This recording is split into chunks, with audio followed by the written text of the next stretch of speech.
The next topic is magnetic field due to a current carrying circular loop. Circular loop is nothing but a straight wire is bent in the form of a circular coil. Okay. So we know that how the pattern we can get the straight current carrying conductor. If the current pass through the straight current carrying conductor, the concentric circle around form the current carrying conductor. Like that. So in which, each circular loop that we take as a straight current carrying conductor. Let us look upon this point. So at every point of the current circular loop, the concentric circles representing the magnetic field. So around it become very large. Around become very large. At the center of that circular loop, it must be the straight line. At the center of the circular loop, it must be the straight line.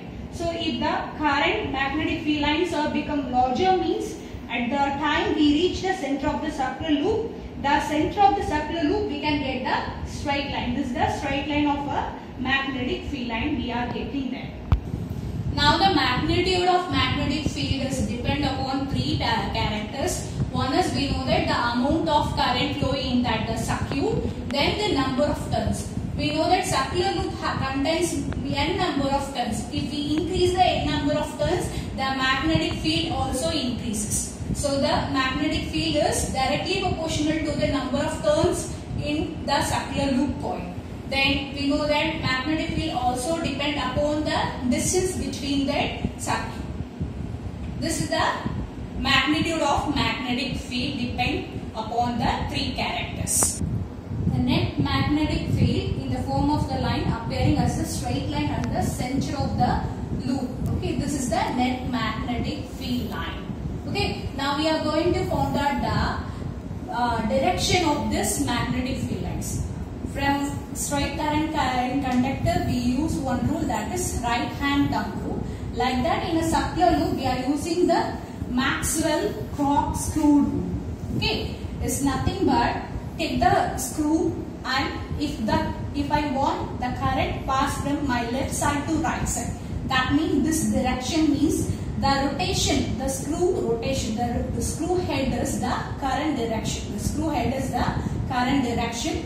The direction of rotation gives the magnetic direction, magnetic field direction. The screw head is the direction of the current. Then direction of rotation is nothing but the direction of magnetic field. Okay, if the current pass from this direction to that direction, means if I want to screw up in clockwise direction, if I want to screw up in clockwise direction, only the screw head is going on this side.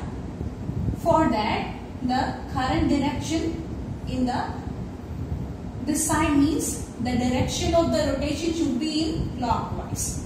So like that, if the current pass from this side to that side, if I want to screw head from this side to that side, means I want to rotate in anti-clockwise.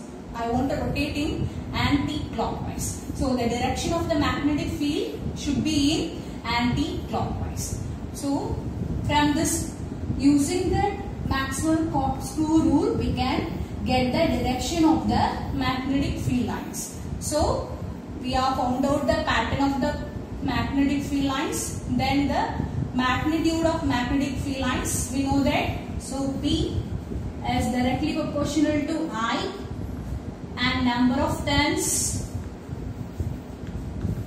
and inversely proportional to the R square. So we can study this derivation in 12th standard.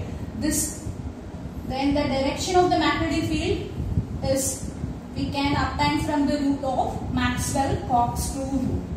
This and all the magnetic field due to the current carrying circular loop. That's all.